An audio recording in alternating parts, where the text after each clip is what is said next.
Testing of Hyundai HGN12 air circuit breaker. The basic settings will be set by the customer. For testing we use 220-vac power supply and a Hyundai tester. First we trip the breaker manually. Then we trip the breaker with the help of the UVT.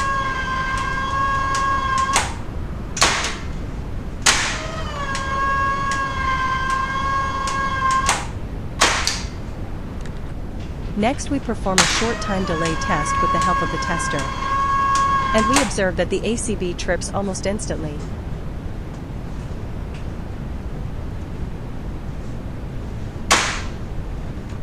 And lastly we perform a long time delay test with the help of the tester.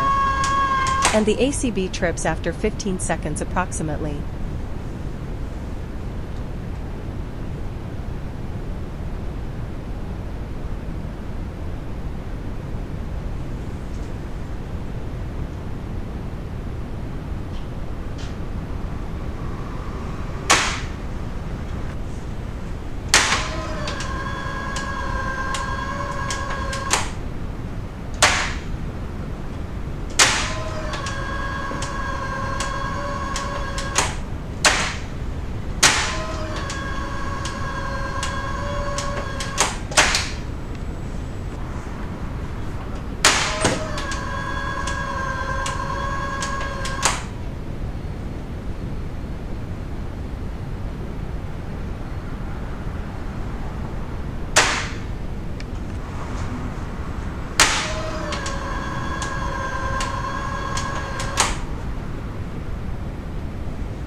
It is now clear that the air circuit breaker is working successfully and is ready to be delivered to the client.